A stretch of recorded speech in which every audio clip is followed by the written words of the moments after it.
where we take your questions. If you're not already watching on the Facebook page, head on over there and you can leave your questions in the comment section of the live video.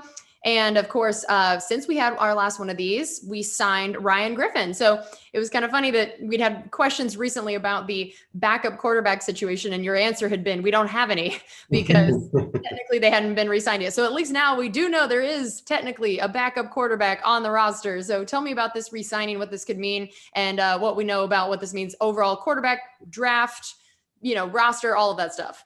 Yeah, now we have two. We have Tom Brady and Ryan Griffin, and I think you'll probably end up with 4 for the start of training camp, and the way the pattern's held for years now, taking 3 into the regular season. So the Bucs are far from done there. They also still have Blaine Gabbert on their ever-dwindling list of unrestricted free agents, which at the end of the Super Bowl was going to be 24 players long, and now is down to like 6 or 7, and only 3 or 4 of those have gone anywhere else. So it just continues an amazing ability to keep this team intact.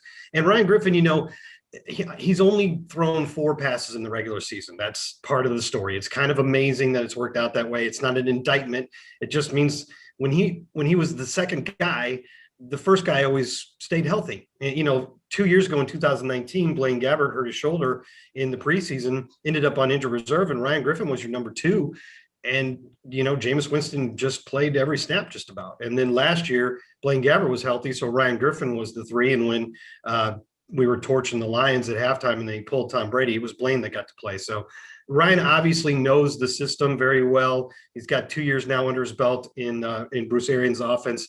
And they always talk about how much they like what he does on the practice field. And I know we don't get to see most of that, but they say it all the time. So we have to assume, especially because they re-signed him again, this is the 3rd new contract he's gotten with the Buccaneers since arriving in 2015. There's obviously value there.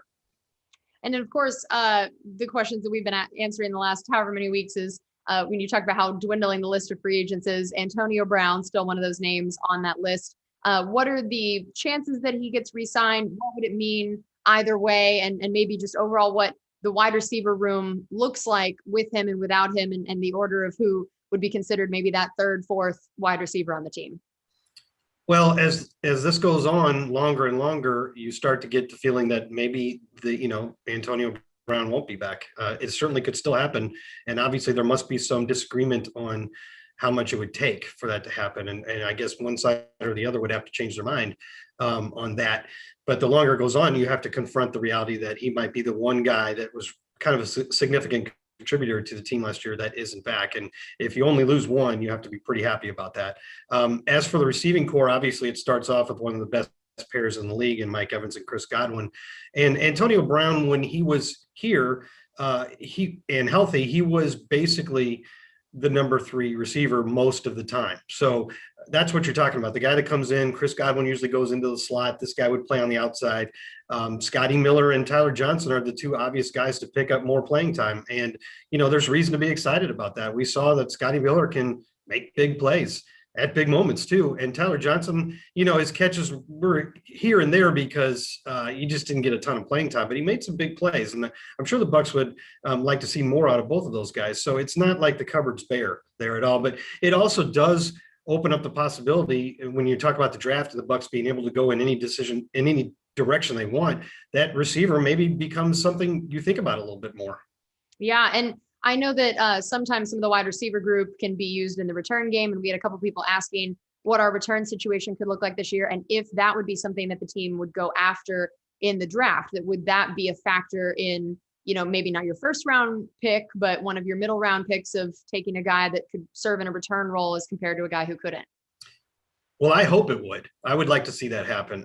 You could take a receiver who you're not sure that he can contribute right away as a receiver, very much at least. But if he can start his career by being your main return man, then you definitely get value out of that pick. And, Bruce Arians and Jason Light have talked about it, how, in addition to looking at players that they think will be good 2 years down the road, they're also going to be looking to see if these guys can contribute right away on special teams. And with some of those guys, like say a corner or something, can they be good cover guys? But that could also mean, can they help as a return man? And I would love to see that happen personally. And I'd even be happy to see it happen with a fairly high pick, like a 1st or 2nd round pick. So, but that's just me. I don't know for sure if Jason Light and his Crew and Bruce Arians are going to be targeting that specifically, but I'm in favor of it. Yeah, and I thought this was interesting. Richard asked, do you expect the Bucs to simply pick the best player available in each round, regardless of position? So I know we've talked about this a lot in terms of the 32 pick and whether or not that's just a, best player available or a certain position. But is the answer to that different for different rounds in terms of positions of need versus just best player available? I think absolutely it's a different answer. I do think the best player available strategy will be, I don't ever think personally that it's 100% best player, no matter how strong your depth chart is. If you got two guys and one is, this isn't the scale, but if one you upgraded at 98, one you upgraded at 97, and you could probably use that second position a little bit more, you go that way. But I think later in the draft, for sure, you're taking guys that maybe you feel like you could use a little bit more at this part of the depth chart or that part of the depth chart, or this guy could help us. We've got two offensive tackles or something that their contracts are up in a year. And so we should probably start preparing for that a little bit. I definitely think need comes into it a little bit more as you go farther down the draft. And then also it's a little harder when you're talking about like 5th, 6th, and 7th round picks to actually say with confidence who the best player available is, because lots of times at that part of the draft, you're looking at guys that have one or two specific traits. If they were good at everything, if they're already proven at everything, they'd be a 1st or 2nd round pick.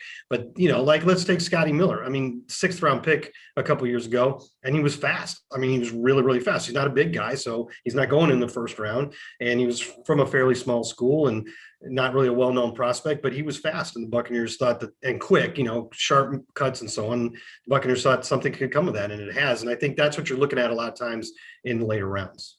All right. And Richard had asked, how would you feel if we keep trading back to accumulate 2022 draft picks, since we have a lot of players on 1-year contracts? So we talked about trading back to accumulate more picks this year. How likely would it be that they could trade back for picks for next year? Well, am I having a one-on-one conversation with Richard? Is this the same? What's funny is there's actually multiple Richards. Yeah. Well, they both have good ideas. I like this one a lot personally because he's right. And in addition to the idea about a lot of 1-year contracts, which has been the case for a couple of years now, you also, you wonder if the Buccaneers draft 8 players, is there room for 8 players, even with the 60-man practice squad? I guess with that there might be, but is there really room for 8 guys to make this team? And so it makes a little bit of sense to acquire picks for a year or 2 years down the road when you might have more openings. And that's because, of course, as he said, a lot of 1-year contracts. So I think it makes a lot of sense. I would love to see us trade down. You just have to find a team that wants to do it, though. I mean, it's not just you snap your fingers and say, okay, we're trading down 10 spots. You have to find a partner. But I think it would be a great move. And in terms of Gio getting signed, Giovanni Bernard, we haven't really gotten to talk a lot about him since our recent shows. What does that mean for not only the draft and some of those, needs versus best player available? And then what do you think it means for that running back room in terms of who gets what reps and what kind of role he could play? Yeah, well, we carried 4 during the season, and 3 of them are back. And the one that isn't back is LaShawn McCoy. So it's pretty obvious that Giovanni Bernard pretty much takes LaShawn McCoy's spot. And if you look back at it, we had a little bit of trouble. I don't know if trouble's the right word, but didn't really find a ton of opportunities for Keyshawn Vaughn, who was a promising 3rd round pick. And then LaShawn McCoy, after the first month, barely played at all. So it's not as if there's a ton of opportunities available if you just go 1-to-1, but it's never going to, from 2020 to 2021, of course, it's never going to play out exactly the same, right? And if Giovanni Bernard proves in training camp or early in the season that he's, maybe our most dynamic pass catching back, then I think he forces them to give him a little more playing time. So maybe who loses snaps, I don't know. Or maybe the Buccaneers have a little bit more balance to their offense. They were about 29th or 30th last year in terms of run play percentage. And I think Bruce Arians would like to see that go up. But then you think about the draft, and if the best player available and it's glaringly there and it's this great running back, you still take him. But I don't think you go into this draft really prioritizing getting another back, because you pretty much, I don't know what you would do with him with all these other guys that you have.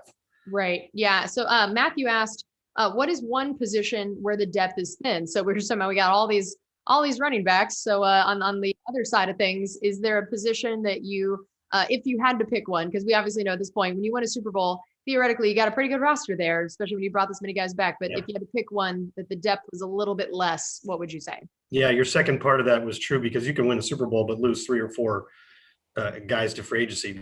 That usually happens. So the two of those together mean the depth chart is really solid. And I'm going through them in my head. Well, I will say, I don't think it's a spot where a guy could play right away.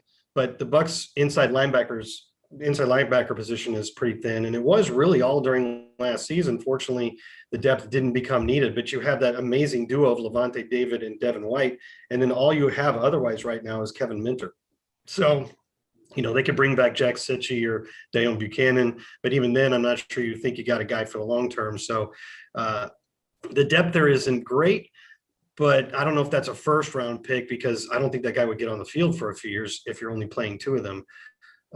I guess interior offensive line, maybe a little bit. You got Aaron Stinney now, who's proven a little bit after his nice run in the playoffs, but you don't have a lot of depth there behind the starters, and you do have a few guys like Ryan Jensen, whose contracts are up pretty soon. So I'd probably pick those 2 spots, but they're definitely not glaring needs by any case. Yeah, absolutely. Okay, well, that's going to do it for us on this edition of Buccaneers Insider Live presented by Miller Lite. And as always, we're going to be shooting a road to the draft after this. So stay tuned to that on Buccaneers.com if you have more thoughts on the draft and what you want to hear in terms of need or what the Bucs might do. And we are so close. We've only got one more of these shows before the draft. We're almost here, and we'll have some answers for all of those questions. So we'll see you guys next week.